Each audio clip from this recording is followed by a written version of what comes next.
Ketua Forum Kerukunan Umat Beragama FKUB Kalimantan Barat Prof. Ibrahim menjelaskan moderasi beragama merupakan sebuah cara pandang, sikap dan praktek beragama yang mengambil jalan tengah. Moderasi beragama menjadi pondasi bagi kedamaian di Indonesia. Menurut Ibrahim, cara pandang yang seimbang mencegah konflik di tengah masyarakat yang majemuk. Kenapa perlu ada keseimbangan supaya tidak terjadi pemahaman keagamaan, praktek beragama, sikap beragama yang terlalu ekstrim. Ekstrim misalnya semua serba boleh, tidak ada larangan, itu tidak bagus. Atau sedikit-sedikit tak boleh, ini tak boleh, itu tak boleh, ini juga tidak bagus dalam beragama. Jadi dalam beragama itu harus berimbang, harus moderat, ada hal-hal yang dibolehkan dalam beragama, ada juga hal-hal yang tidak dibolehkan dalam beragama. Ini yang harus dibangun dalam konsep moderasi beragama. Ibrahim menekankan ada dua alasan utama mengapa moderasi beragama menjadi krusial di Indonesia termasuk di Kalimantan Barat. Pertama adalah faktor keragaman, kedua adalah besarnya energi atau semangat beragama. Karena kita hidup dalam realitas agama yang berbeda.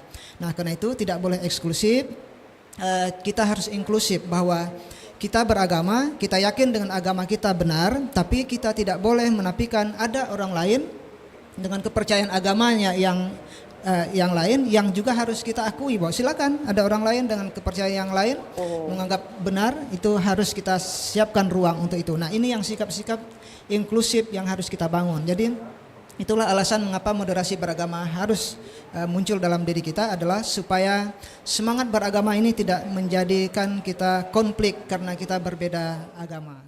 Sementara itu, Wakil Ketua FKUB Kalimantan Barat Makarius Sintong menyebut tokoh agama, tokoh masyarakat hingga tokoh adat memiliki pengaruh besar dalam membumikan nilai moderasi beragama.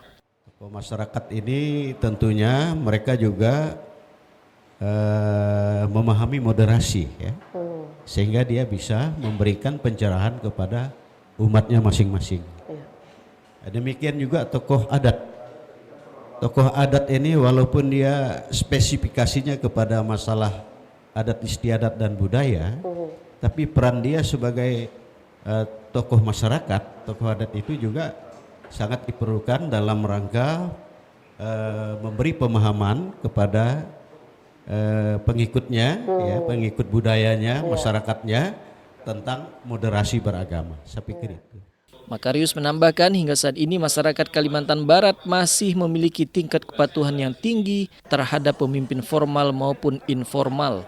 Kepatuhan ini menjadi modal sosial yang sangat berharga, terutama ketika muncul riak perbedaan atau perselisihan di lapangan. Muhammad Rokib, Viko Al-Hadi melaporkan.